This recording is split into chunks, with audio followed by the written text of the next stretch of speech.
Hello. आप लोगों ने ये असाइनमेंट किया हुआ, जिस किसी के कोई भी डाउट है तो वो अपना क्लियर कर सकता है, उसे चेक कर सकता है। इसका सॉल्यूशन मैं आपको दे रहा हूँ, ठीक है। उसको टैली कर सकते हैं। मैं आपको बार बार पे एक रिक्वेस्ट कर रहा हूँ, ये मेरे नोट्स बहुत इंपॉर्टेंट नोट्स हैं। इन नोट्स को पढ़िए, कॉपी में लिखिए, बार बार प्रैक्टिस करिए और असाइनमेंट को करते चले जाइए। असाइनमेंट में आपके सारे बोर्ड एग्ज़ाम के क्वेश्चन है, जो भी कुछ टेक्निकल टाइप का क्वेश्चन है वो सब हमने डालने की कोशिश की है। कुछ एनसीईआरटी का भी असाइनमेंट है, मीन्स इन असाइनमेंट में सब कुछ मिलेगा। नोट्स मेरे बहुत इंपॉर्टेंट हैं, बहुत अच्छे नोट्स हैं, इजी लैंग्वेज में। इन्हें पढ़ने के साथ साथ ही सब आपको तैयार हो जाएगा। चलिए, let me start the solution of this assignment. Means find the capacitance, and just you read the assignment, see the assignment and open your copy and check your solution. Clear? And I am reading the question also and see the solution. First question है, find the capacitance of three parallel plate capacitor plates each of area A meter square separated by d1 d2 meter.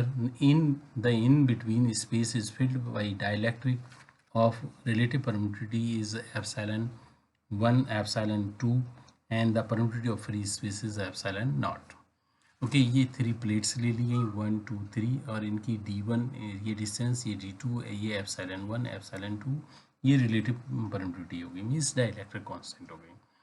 तो देखिए, इस question को आप देखेंगे तो इसमें ये दो कैपेसिटर की तरह काम करेगा। एक ये कैपेसिटर हो गया, एक ये कैपेसिटर हो गया, दो पैरेलल प्लेट कैपेसिटर हो गया। तो इनकी कैपेसिटेंस क्या हो गया, C1 is equal to epsilon naught epsilon 1 and A upon d1. Similarly this one, and these are in series, so equivalent capacitance is equal to 1 upon C1 plus 1 upon C2. We put the value of C1 and C2 in this formula and simplify it, and so CS equivalent capacitance is equal to this one and this one, epsilon naught A upon d1 upon epsilon 1 and d2 upon epsilon naught, sorry, epsilon 2. That is sufficient. If you want to simplify more, so this one is the next step. Clear? You can solve it. Next question, two charged spherical conductor of radii r1 and r2 when connected by a conducting wire acquires the charge q1 and q2 respectively. Find the ratio of their surface charge density in their radii. देखो, इनकी potential दोनों की हम कह रहे हैं कि उनका रेडियस R1 R2 है, ठीक है। जब उन दोनों का इसका पोटेंशियल इनको कनेक्ट कर देंगे कंडक्टिंग वायर से, तो जहाँ हायर चार्ज होगा वहाँ से लोअर चार्ज की तरफ फ्लो हो जाएगा और दे एक्वायर द कॉमन पोटेंशियल। तो पोटेंशियल उनके सेम होंगे।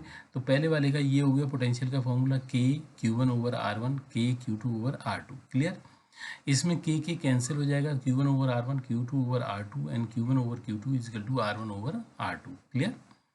And next, surface charge density means charge per unit area, means यहाँ पर Q1 upon 4 pi R1 का square, Q2 over 4 pi R2 का स्क्वायर। सिंप्लीफाई किया, Q1 ओवर Q2 की value रखी and we will get the formula sigma 1 upon sigma 2 is equal to R2 over R. Clear? Next question, third question. Now these are the theoretical question and these are also very important question. So many times you will get in a previous so many times these question asked in a previous year's board exam.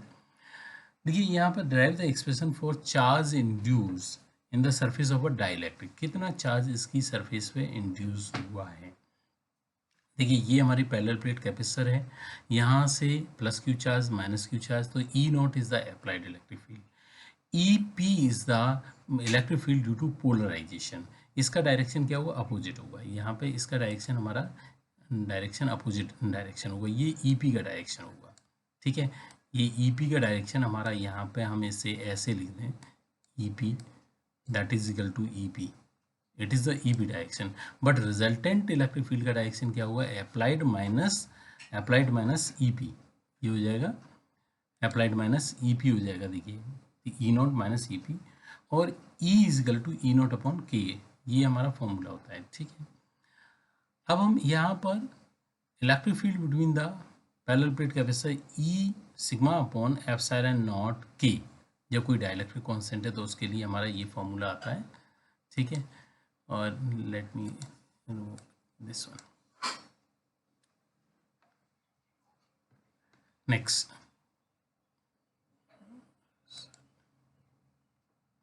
देखिए sigma upon epsilon naught के and sigma not upon epsilon not means इसकी electric field की वजह से ये आ जाएगा हमारा, एंड इसकी वजह से sigma p upon epsilon naught. अब इसकी वैल्यू हम रख देंगे, देखिए sigma is equal to q upon a epsilon naught के and q upon epsilon naught a q p means due to polarisation ये आ जाएगा।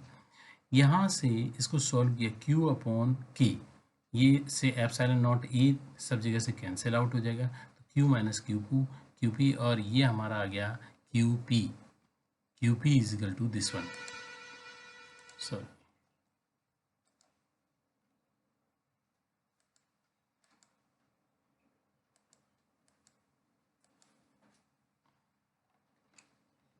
देखिए q p is equal to q one minus one upon k, ये है induced charge on the dielectric slab. Clear. Next derive the expression for the force between plates of a capacitor. भाई two parallel plate capacitor which are oppositely charged, so they exert electrostatic force. तो electrostatic field E is equal to sigma upon 2 epsilon naught which we have already derived, ये हम already drive कर चुके हैं यहाँ पर, ठीक है, ये हम इस जगह पर ड्राइव कर चुके हैं। तो एक सेकेंड,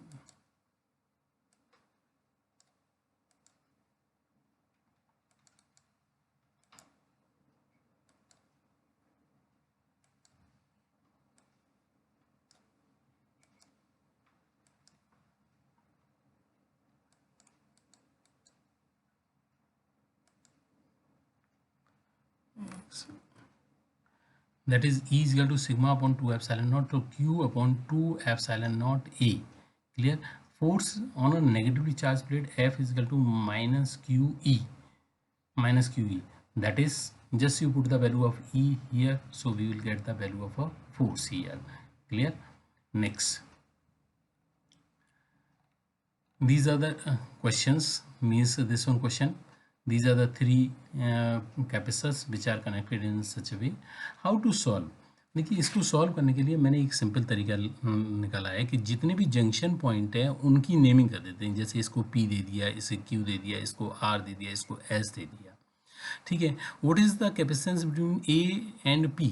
A एंड P के बीच में कोई कैपेसिटेंस नहीं है और P और R के बीच में कोई कैपेसिटेंस नहीं है, तो P ये सब यहाँ पे आ गए, ठीक है। अब P और Q के बीच में एक कैपेसिटर है, तो P हमारा पॉइंट ये रहा और Q हमारा पॉइंट ये रहा, तो यहाँ पर हमने एक कैपेसिटर लगा दिया, ठीक, ये क्लियर हो गया। अब नेक्स्ट सेकेंड पॉइंट हमारा क्या आता है, Q से S के बीच में, QSB इनके बीच में QSB कोई नहीं है कैपेसिटर।